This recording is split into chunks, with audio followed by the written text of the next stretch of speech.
చూస్తూనే ఉండండి ప్రతి క్షణం ప్రజల కోసం విబిఎస్ టీవీ మార్నింగ్ న్యూస్కు స్వాగతం.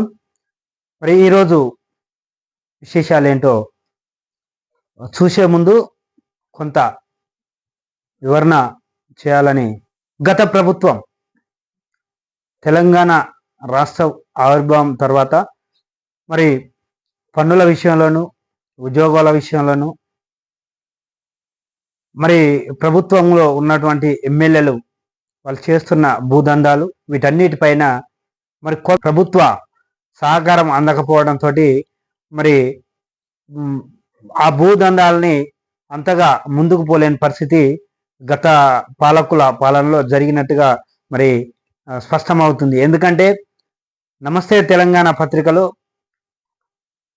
గతంలో ఉన్నటువంటి ఎమ్మెల్యే ఎవరైతే ఉన్నారో వారు ఈరోజు కాంగ్రెస్ పార్టీలో చేరుతున్న సమయంలో పత్రికలో భూ బకాసురుడు అనే మరి ఏదో టైటిల్తో మరి మరి వాళ్ళ పత్రికలో రాపిచ్చిరా రాసుకున్నారా అనేది ఒకసారి అయితే స్పష్టంగా అర్థమవుతుంది.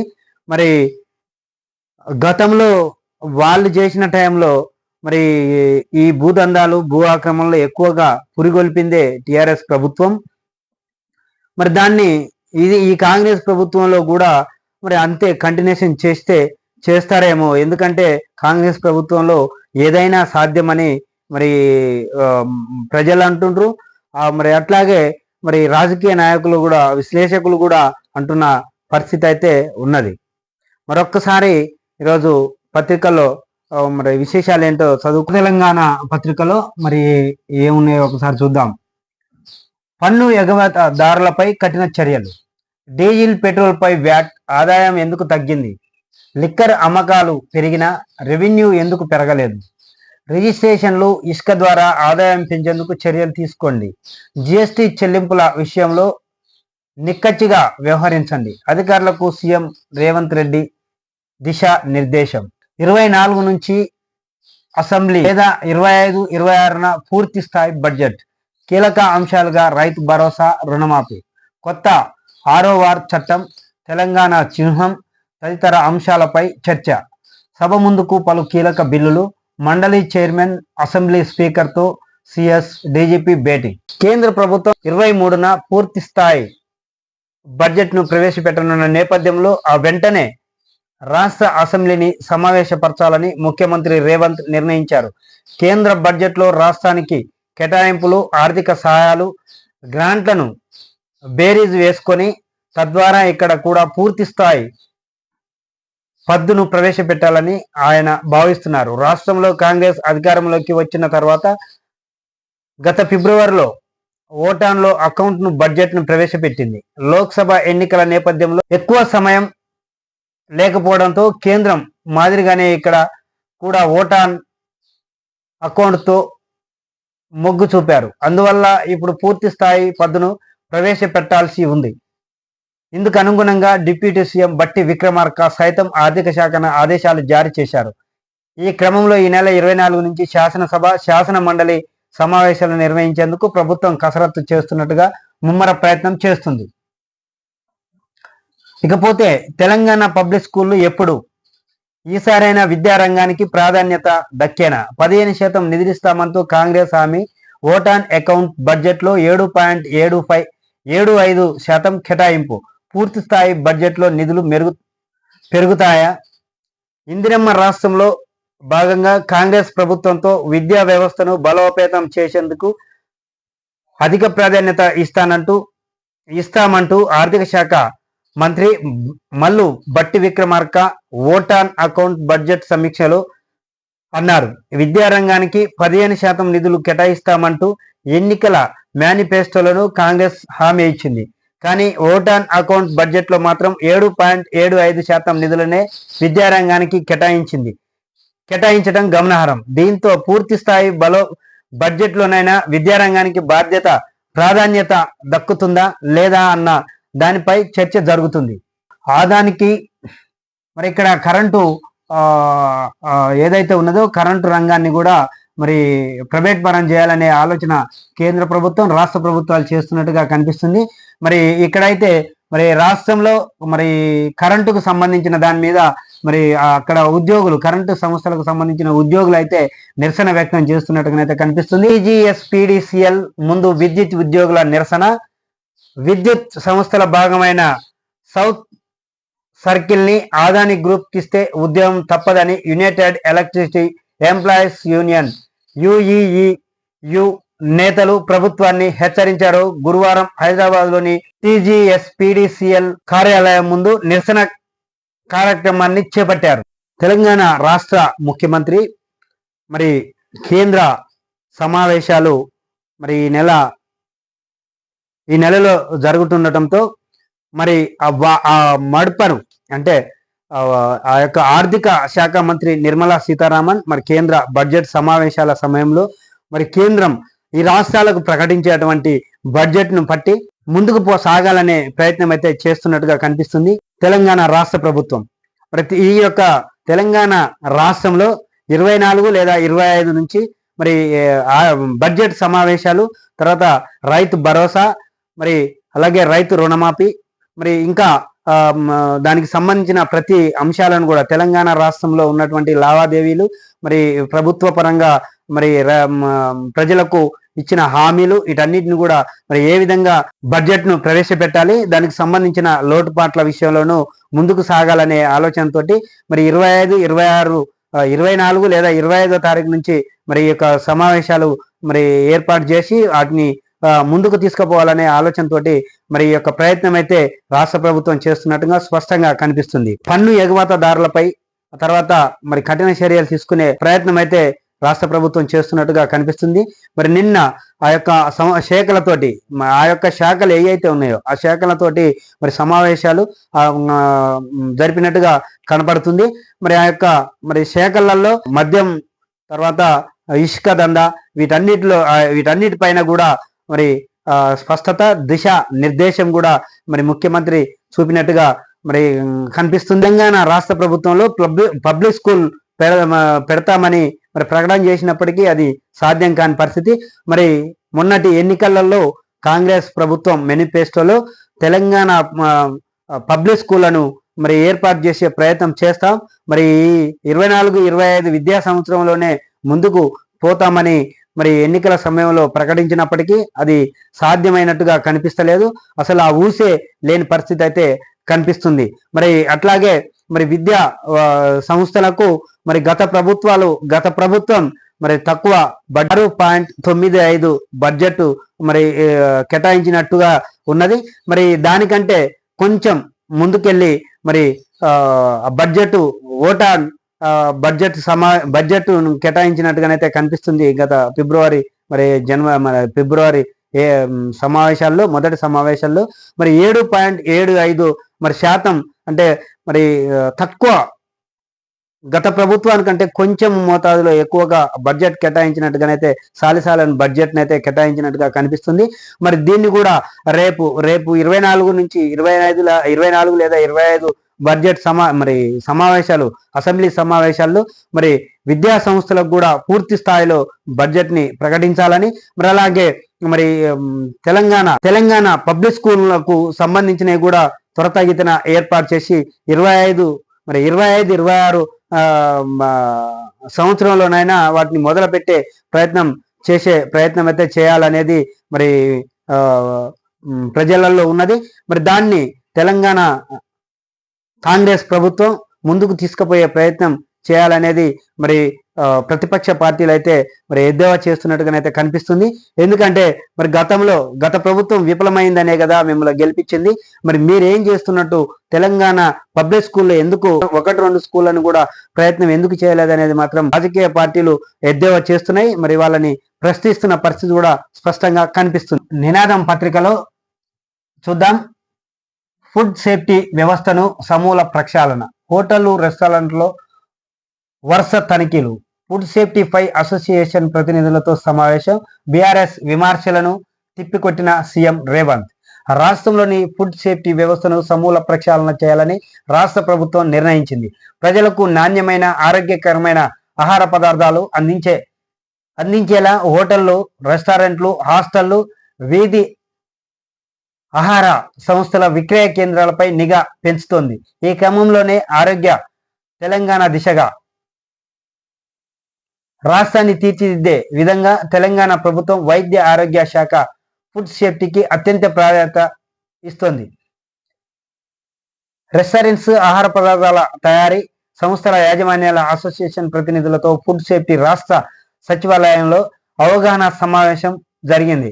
ఇందుకు కొత్తగా 10 మొబైల్ ఫుడ్ ల్యాబ్స్ ను ఏర్పాటు చేయాలని ఇప్పటికే రాష్ట్ర ప్రభుత్వం నిర్ణయించింది. ఈ మొబైల్ ల్యాబ్స్ ద్వారా రాష్ట్ర వ్యాప్తంగా రోజువారీగా సుమారు 200 ఫుడ్ సేఫ్టీ టెస్టులను నిర్వహించాలని నిర్ణయించింది. ఇప్పటికే ఫుడ్ సేఫ్టీ విభాగాన్ని బలోపేతం చేసేందుకు రాష్ట్ర ప్రభుత్వం నూతనంగా 17 మంది ఫుడ్ సేఫ్టీ అధికారులను నియమించింది. విమర్శలతో నిజాలను కప్పిపుచ్చలేరు. బురద చల్లటం ఆపి ఓటమిని సమీక్షించుకోండి. ఈ నెల 24 నుంచి అసెంబ్లీ సమావేశాలు. వివిధ శాఖల అధికారులతో స్పీకర్ సమీక్ష. ఇప్పటికే బడ్జెట్ పై బట్టి వరుస సమీక్షలు. బీఆర్ఎస్ నేతలు భ్రమల నుంచి బయటపడాలి. బీఆర్ఎస్ పై మంత్రి శ్రీధర్ బాబు విమర్శలు. బడ్జెట్ ప్రవేశపెట్టేందుకు సర్కారు సన్నాహాలు. ఈ నెల 24వ తేదీ నుంచి తెలంగాణ అసెంబ్లీ సమావేశాలు ప్రారంభమయ్యే అవకాశం ఉంది. ఈ క్రమంలో శాసనసభ స్పీకర్ గడ్డం ప్రసాద్ కుమార్ గురువారం మధ్యాహ్నం వివిధ శాఖల అధికారులతో అసెంబ్లీ నిర్వహణపై సమీక్ష నిర్వహించారు. ఈ సమావేశానికి ప్రభుత్వ ప్రధాన కార్యదర్శి శాంతి కుమారి, డీజీపీ జితేందర్ రెడ్డితో పాటు ప్రభుత్వ విప్పులు రామచంద్ర నాయక్, ఆది శ్రీనివాస్తో పాటు పలువురు హాజరయ్యారు. అసెంబ్లీ బడ్జెట్ సమావేశాల నేపథ్యంలో గత కొద్ది రోజుల నుంచి ఆర్థిక మంత్రి బట్టి విక్రమార్క ఆయా శాఖల అధికారులతో సమీక్ష సమావేశాలు. ఎక్సైజ్ శాఖ ఆర్థిక అంశాల గురించి మంత్రి జూపల్లి కృష్ణారావు గురువారం సమీక్షించారు. నేడు కాంగ్రెస్ లోకి ప్రకాష్ గౌడ్, బీఆర్ఎస్ కు మరో ఎమ్మెల్యే షాక్. తెలంగాణలో టెలికమ్యూనికేషన్స్ పెట్టుబడి 500 కోట్ల పెట్టుబడి పెట్టడానికి అంగీకారం. మంత్రి శ్రీధర్ బాబుతో ప్రతినిధుల భేటీ. అదుపు తప్పిన శాంతి భద్రతలు, కుప్పకూలుతున్న రియల్ రంగం. సిరిసిల్లకు మెగా పవర్ లూమ్ క్లస్టర్లు. కేంద్ర బడ్జెట్ లో ప్రతిపాదనలు పెట్టించండి. కేంద్ర మంత్రిగా ఈ అవకాశం ఉపయోగించండి. గతంలో అనేక మార్లు విన్నవించినా ఫలించలేదు. కేంద్ర మంత్రి బండి సంజయ్ కి కేటీఆర్ లేఖ. ఈసారి కేంద్ర బడ్జెట్ లో సిరిసిల్లకు మెగా పవర్ లూమ్ క్లస్టర్ ను తీసుకొని రావాలని కోరుతూ కేంద్ర మంత్రి బండి సంజయ్ కు టిఆర్ఎస్ వర్కింగ్ ప్రెసిడెంట్ కేటీఆర్ బహిరంగ లేఖ రాశారు. అయితే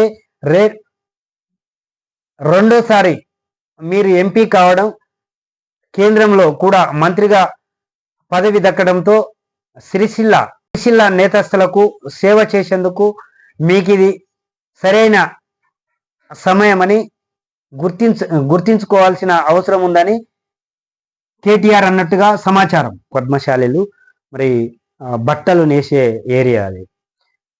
10 ఏళ్ల కాలంలో మరి కేంద్ర ప్రభుత్వంతో ఏనాడు మరి మంత్రులతో సఖ్యత, కేంద్ర మంత్రులతో కానీ మరి ప్రధానమంత్రితో కానీ మరి చర్చలు జరిపిన పాపాన పోనటువంటి మరి టిఆర్ఎస్ నాయకులు, మరి టిఆర్ఎస్ బీఆర్ఎస్ వర్కింగ్ ప్రెసిడెంట్ మరి మాజీ ముఖ్యమంత్రి తనయుడు కేటీఆర్ మరి బండి సంజయ్కు లేఖ రాసి విచిత్రంగా ఉన్నట్టుగా కనిపిస్తుంది. ఎందుకంటే వారు వాగ్దానాలకే పరిమితమైన నాటి టిఆర్ఎస్ ప్రభుత్వం మరి ఈరోజు పదవి పోగానే మరి వాళ్ళున్నప్పుడు చేయని అటువంటి హాస్టళ్లకు సంబంధించిన విద్యా సంస్థలకు సంబంధించినవి కావచ్చు, మరి ప్రభుత్వానికి ప్రజలకు సంబంధించినవి కావచ్చు, మరి చేనేత వృత్తిదారులకు సంబంధించినవి ఏవి కూడా మరి ముందలికి తీసుకురాని ఆనాటి ప్రభుత్వానికి సంబంధించిన మరి ఎమ్మెల్యేలు,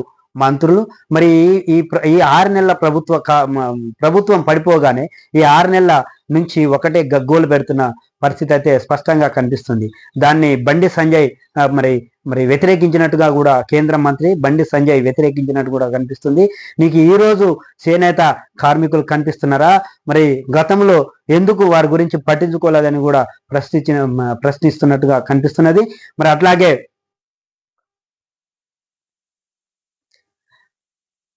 అట్లాగే తెలంగాణలో మరి టెలికమ్యూనికేషన్ మరి అమెరికాకు సంబంధించినటువంటి మరి ఒక ప్రముఖ సంస్థతో కూడా మరి ఐటీ మంత్రి మరి శ్రీధర్ బాబు మాట్లాడినట్టుగా కనిపిస్తుంది.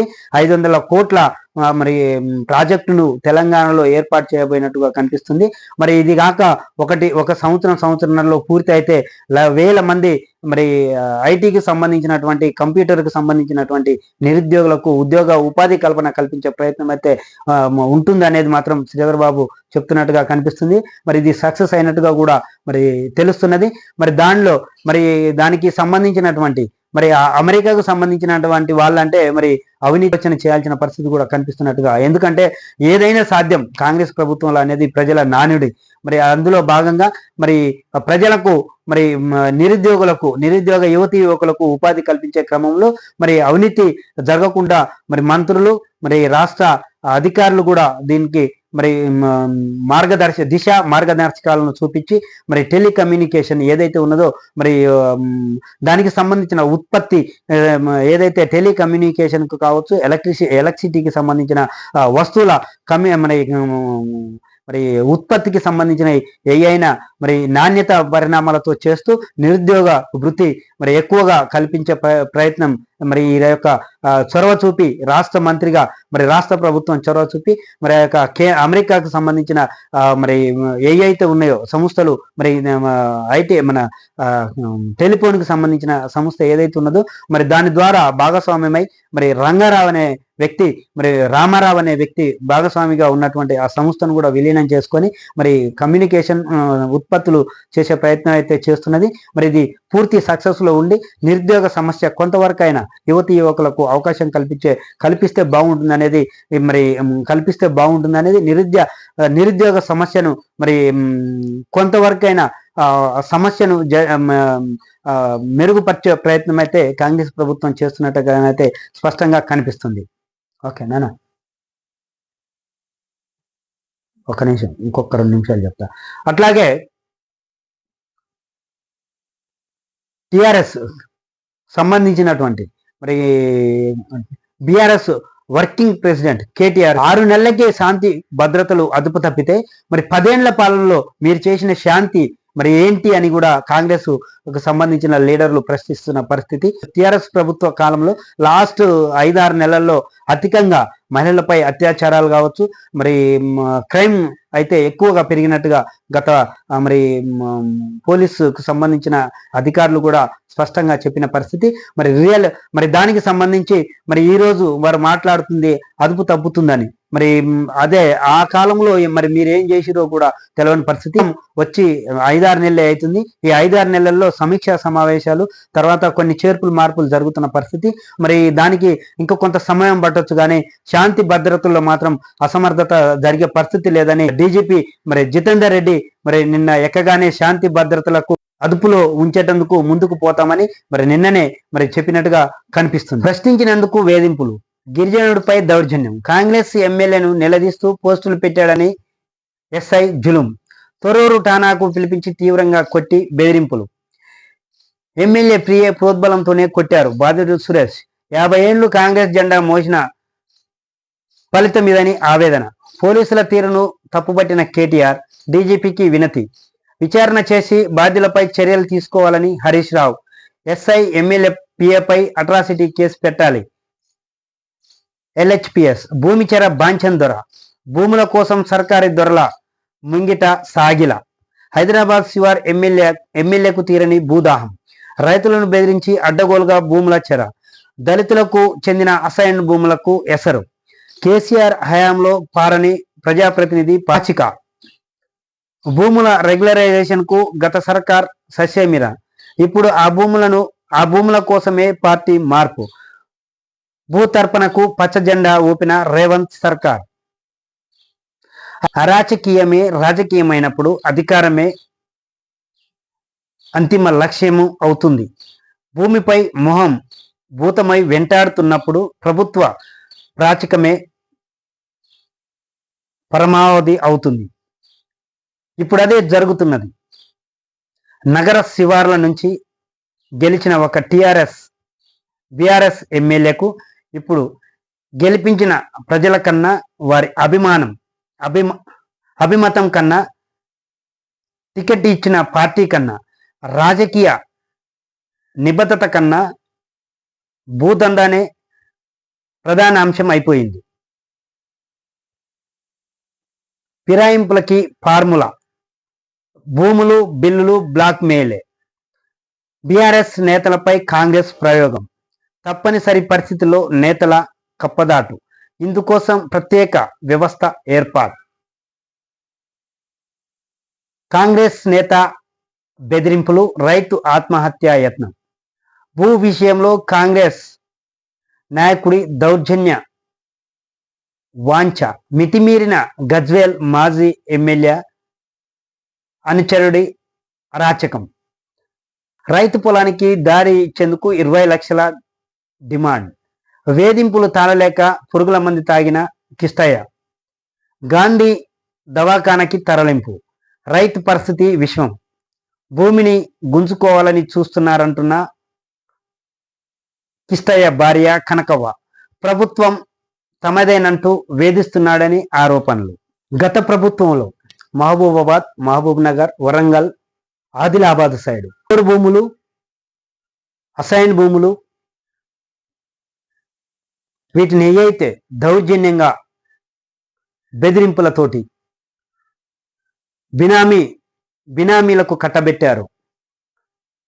ఈ 7 నెలల పాలనలో కూడా కాంగ్రెస్ ప్రభుత్వంలో అదే జరుగుతుందని అంటున్నారు. కాంగ్రెస్ ప్రభుత్వంలో మరి దళిత గిరిజనులకు, బీసీ సబ్బండ వర్గాలకు సంబంధించిన న్యాయం జరుగుతుందని ఆశతో ఓట్లేస్తే కాంగ్రెస్ జెండా మోసిన మరి వాళ్ళకే మరి ఈ విధంగా జరిగితే మరి కాంగ్రెస్ నాయకులు, ఎమ్మెల్యేలు మరి వీళ్ళు కూడా గత పాలకులు చేసినట్టే, బీఆర్ఎస్ ప్రభుత్వంలో చేసినట్టే చేస్తే మరి తగిన మూల్యం చెల్లించుకోవాల్సిన పరిస్థితి అయితే వస్తుంది.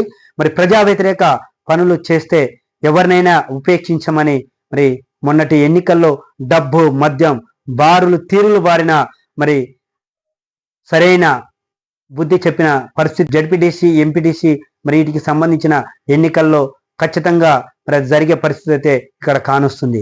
మరి ఒక పక్కన మరి భూమి గుంజుకునేందుకు, మరో పక్కన మరి ఎమ్మెల్యే పరిస్థితి బాగలేదని, పద్ధతులు బాగలేవని మరి దానికి సంబంధించినటువంటి కార్యకర్తలు పోస్టులు పెడితే, అంటే తనకు న్యాయం చేయలేదనో మరి తనలో ఏ వ్యతిరేకత ఉందనో మరి ఆ కొన్ని పోస్టులు మరి దానికి మరి అతన్ని ఠానాకు పిలిపించి పోలీసు జులుం చేసినట్టుగా కూడా మరి ఇక్కడ తెలుస్తుంది. మరి ఇది ఎంతవరకు నిజమో తెలియదు, కానీ మరి నమస్తే తెలంగాణలో మాత్రం మరి దానిపై రాస్తున్నారు. మరి గతంలో మరి మీరు చేసింది ఏంటని కూడా మరి ఈరోజు మీడియా ప్రశ్నించాల్సిన పరిస్థితి అయితే మరి కానొస్తుంది. ఎందుకంటే గత ప్రభుత్వంలో మీడియాను కూడా మీడియా రాసిన పత్రికల్ని మరి గొంతు నొక్కే ప్రయత్నం అయితే చేశారు. పత్రికలను కూడా గొంతు నొక్కే ప్రయత్నం చేసిన పరిస్థితి బీఆర్ఎస్ ప్రభుత్వంలో స్పష్టంగా కనిపించింది. మరి వాళ్ళ మార్కునైతే మరి ప్రజల మీద, ప్రజా వ్యతిరేక విధానాల మీద చూపించినట్టుగానైతే కనిపించింది. ధర్నాలు చేసే పరిస్థితి లేకుండా చేసిన పరిస్థితి, మరి ఎదురు తిరిగి మాట్లాడే పరిస్థితి లేదు, ప్రశ్నించే పరిస్థితి కూడా అధికారులను ప్రశ్నించే పరిస్థితి లేదు, అధికార పాలకులను ప్రశ్నించే పరిస్థితి లేకుండా చేసినట్టుగా గతంలో అయితే చూసినాం. మరి వారి పత్రికలో ఈరోజు మరి నీతి ప్రయోగాలు చేస్తున్నట్టుగా మరి వారు చేసింది కూడా అదే, వారినే మరి ఫాలో చేస్తున్నట్టుగానైతే ఈ కాంగ్రెస్ ప్రభుత్వం కనిపిస్తుంది అనేది స్పష్టంగా కానొస్తుంది. ఎందుకంటే వాళ్ళు కూడా మరి వాళ్ళు చేసిన తప్పిదాలను వాళ్ళు చేసిన మరి ఏవైతే ఉన్నాయో వాటిని మరి తోడుతూ మరి నువ్వు మా పార్టీలోకి వస్తావా లేక నిన్ను మరి అరెస్టు చేపించమంటావా అనేది మరి వాళ్ళు చేసినట్టుగానే కనిపించింది. మరి దాన్నే ఈ యొక్క కాంగ్రెస్ ప్రభుత్వం కూడా మరి ప్రయోగం చేస్తున్నట్టుగానైతే స్పష్టంగా కనిపిస్తుంది అనేది కానొస్తుంది.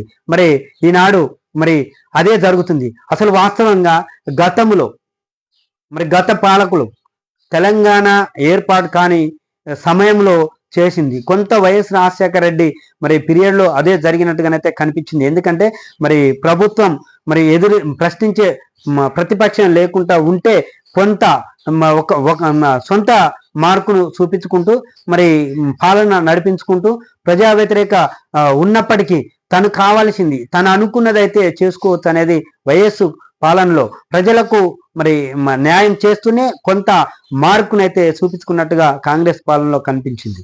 మరి దాన్ని పునరావృతం చేస్తూ పూర్తిగా ప్రజా వ్యతిరేక విధానాలు, ప్రజా వ్యతిరేక పాలనను అయితే మరి బీఆర్ఎస్ ప్రభుత్వం రెండో సారి ప్రభుత్వం ఏర్పాటు చేయగానే ఉక్కు పాదం మోపినటువంటి పరిస్థితి అయితే కనిపించింది. రాజకీయ పార్టీలు అది ఎర్ర జెండానైతే కనిపించకుండా అది సిపిఎం, సిపిఐ, మరి తర్వాత న్యూ డెమోక్రసీ ఇలాంటి పార్టీలను ఎక్కడ కూడా ధర్నా చేసే పరిస్థితి లేకుండా భయభ్రాంతులకు గురి చేసినట్టుగానైతే స్పష్టంగా కనిపించింది. మరి అది కాంగ్రెస్ సంబంధించిన ప్రతిపక్ష పార్టీగా ఉన్నప్పటికీ వాళ్ళని కూడా ఎక్కడ కూడా మరి ఏలెత్తి చూపకుండా ప్రజా వ్యతిరేక విధానాలపై మాట్లాడకుండా అవలంబించకుండా చేసిన పరిస్థితి బీఆర్ఎస్ ప్రభుత్వాన్ని స్పష్టంగా చెప్పగలం.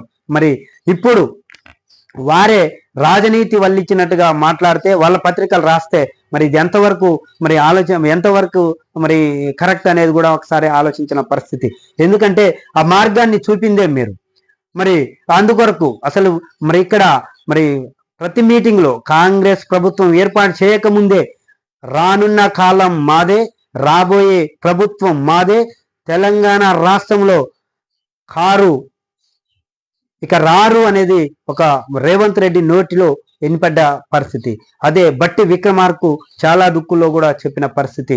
మరి శ్రీధర్ బాబు లాంటి మరి తర్వాత మరి చాలా మంది మరి చెప్పిన పరిస్థితి అయితే స్పష్టంగా కనిపించింది. ఎందుకంటే మరి పొంగిలేటి శ్రీనివాసరెడ్డి మరి అతన్ని మరి అతడు పార్టీ మారిన తర్వాత మరి పార్టీ కాంగ్రెస్ మీటింగ్ పెట్టాలని మరి చేసిన ప్రయత్నంలో భయభ్రాంతులకు గురి చేసిన పరిస్థితి టీఆర్ఎస్ ప్రభుత్వాన్ని కాదా అని కూడా మరి ఈరోజు కాంగ్రెస్ సంబంధించిన నాయకులు, మంత్రులు కూడా ప్రశ్నిస్తున్న పరిస్థితి అయితే స్పష్టంగా కనిపిస్తుంది.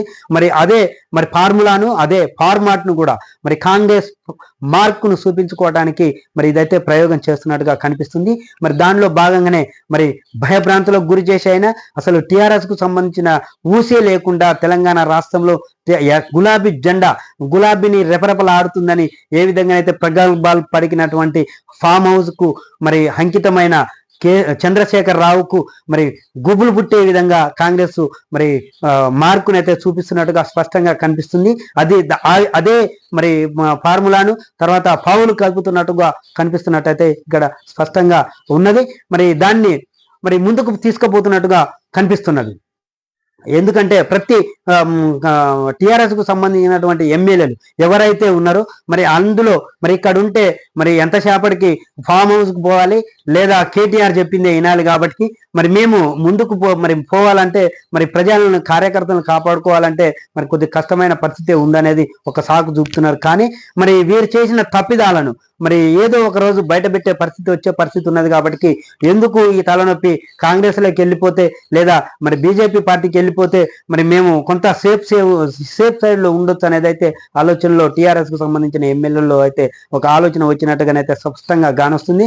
మరి ఒకళ్ళిద్దరు టీఆర్ఎస్ లో మరి తెలుగుదేశం పార్టీకి పోవాలనే ఆలోచనలో ఉన్నారు, కొంతమంది బీజేపీ పార్టీలోకి పోవాలనే ఆలోచనలో ఉన్నారు. మరి కొంతమంది అయితే ఆల్రెడీ ఇప్పటికే ఒక మరి 2 విడతలుగా కొంతమంది కాంగ్రెస్ లోకి వచ్చారు. మరి మిగిలిన వారు కూడా కాంగ్రెస్ లకు మరి రేపు మాపో మరి 5-6 మరి ఎమ్మెల్యేలు మరి కాంగ్రెస్ లోకి వచ్చే పరిస్థితి అయితే స్పష్టంగా కనిపిస్తుంది. మరి అది ఇమిడించుకోలేని మరి వాళ్ళు బీఆర్ఎస్ పార్టీని విడిచి వెళ్ళిపోతున్న వాళ్ళపై మరి కేటీఆర్ కావచ్చు, కేటీఆర్ కు చంద్రశేఖర్ రావుకు సంబంధించిన పత్రిక కావచ్చు, మరి వాళ్ళైతే స్పష్టంగా మరి వాళ్ళ మీదనైతే నిందలు మోపుతున్నారు. మీ ప్రభుత్వంలో ఉన్నప్పుడు మీతో కలిసి ఉన్న ఎమ్మెల్యేలు అప్పుడేమో వాళ్ళు ఏ తప్పిదం చేసినా మరి మా ఎమ్మెల్యేలు ఎలాంటి తప్పు చేయలేదని చెప్పిన మీరు ఈరోజు మరి మరి మరి రాజనీతి వల్లటం మరి మాటలు చెప్పడం అయితే కరెక్ట్ కాదు. మరి ఎందుకంటే మీరు పాలనలో ఉన్న టైంలో చేసిన తప్పిదాలు, చేపించిన తప్పిదాలనే మరి వాళ్ళు ఎక్కడ మాకు ఆ తప్పిదాలు బయటపడతాయో మరి ఏ రోజు మరి ఎదురు తిరిగితే మరి ప్రతిపక్షంగా ఉండి మేము ఏదైనా మరి ప్రశ్నించే పరిస్థితి వస్తే మరి కాంగ్రెస్ వాళ్ళు మరి ఊకునే పరిస్థితి అయితే లేదు. ఎందుకంటే ఆల్రెడీ కోమటిరెడ్డి వెంకటరెడ్డి, పొంగిలేటి శ్రీనివాసరెడ్డి వీళ్ళు కొంతమంది మరి ఎమ్మెల్యేలు మరి రేవంత్ రెడ్డి స్పష్టంగా చెప్పింది అయితే కానొస్తుంది. ఎందుకంటే అవినీతి తిమింగలాలు ఎవరైతే ఉన్నారో, అవినీతిలో పాలు పంచుకున్న ఎమ్మెల్యేలు ఎవరైతే ఉన్నారో మరి వాళ్ళ పడతామని చెప్పారు. కాబట్టి మరి ముదగాలే మరి మేము చక్కదిద్దుకునే ప్రయత్నం అయితే టీఆర్ఎస్ కు సంబంధించిన ఎమ్మెల్యేలు చేస్తున్నారు అనేది మాత్రం స్పష్టంగా మరి కనిపిస్తున్నట్టుగానైతే ఉన్నది.